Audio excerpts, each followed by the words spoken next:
Hello and welcome back to the channel. So today I want to share with you another performance tip on how you can improve and 10x the speed of your Django application.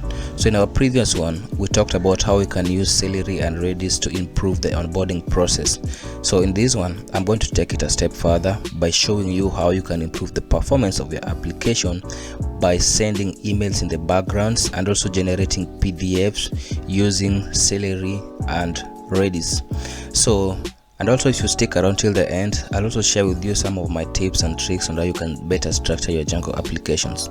So let's jump into the demo. So what I have here is my tenant super admin dashboard. So in order to onboard a new client, so all I need to do is to come over to, and then I'm going to fill in the tenant details or the client details in order to onboard it. So this one is going to be Vision Credit.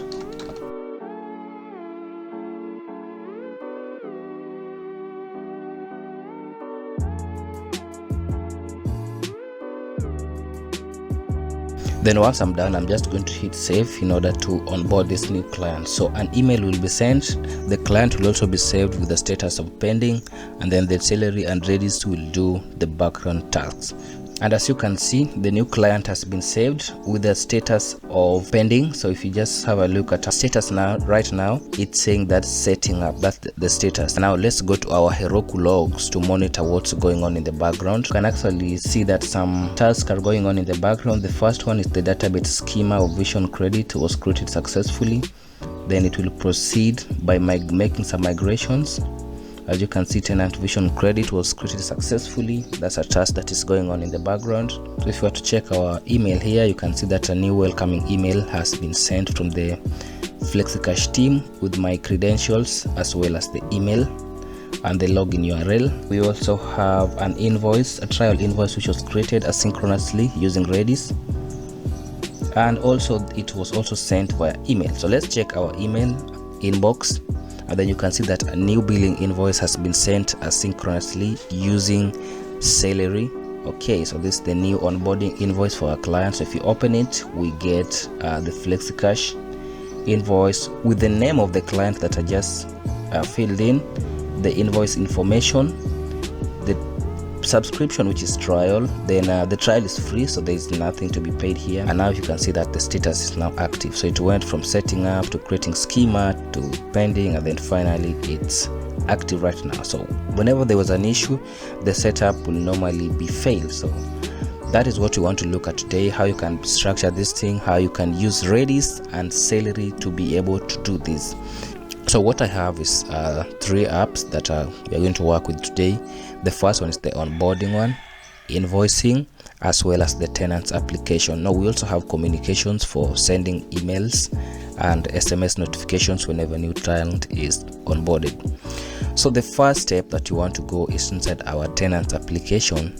Then we are going to go to the signals application. So this is whatever is happening. We are using the post save signal. That is what happens after the signal has been, after a new tenant has been created. I know the post schema sync, which takes a lot of time to be able to do the migration synchronously.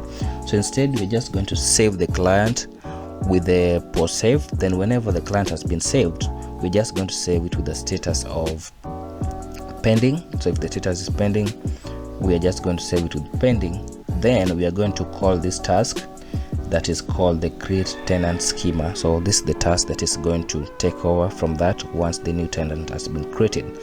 So that brings us to the next module, and that is what we call the task. So we need to have a task inside my onboarding. That is where I have my task. So if I go to onboarding, then we do have tasks.py. So I have multiple tasks for this application.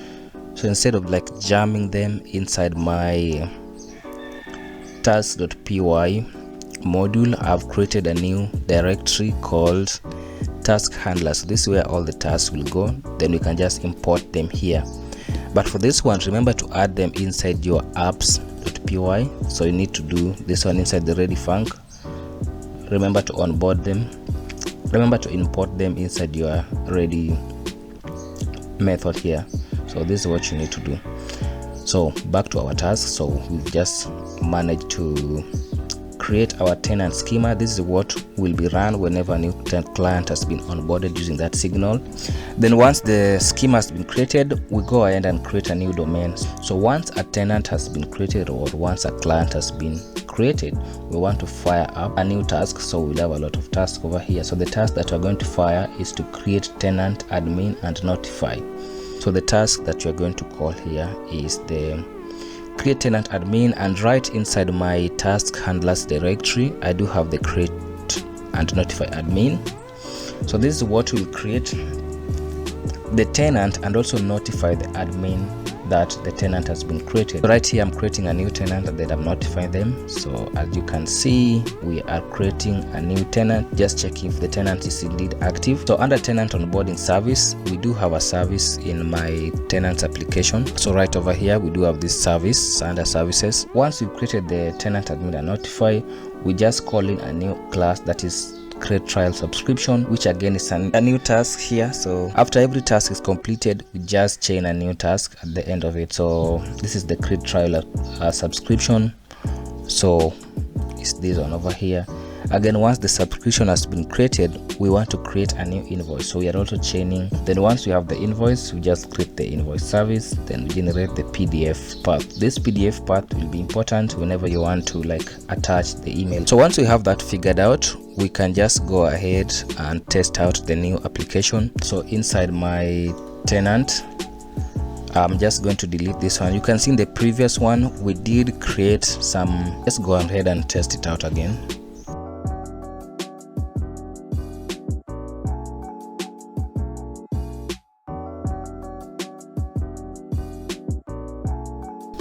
And if you check your email, you will get a new email has been sent here for our new client. And also if you monitor our Heroku logs, if you go to the worker, you can see that the new task has been received, that is the admin has been created. So it will go ahead and run the other tasks such as sending SMS, creating a new tenant, creating a subscription. Yeah, so creating trial subscription has been scheduled. So we are scheduling this task for it will wait for 5 or 10 seconds, and you can see the new trial has been created. So let's just give it time to create everything. It will create a trial subscription as well as generating the PDF and also sending that PDF to the user. So as you can see, the invoice sent successfully. So we can go back to our email and check our email, and yes, we do get a new FlexiCash billing invoice for June. So yes, we get this one. If you open it, it's now for Uwezo Credit, Mombasa, Bamburi. That's the address, as well as the trial is 0 shillings. So that is it for our today's video. If you found any value in this video, kindly consider subscribing to the channel. So that's it for today, and see you in the next one.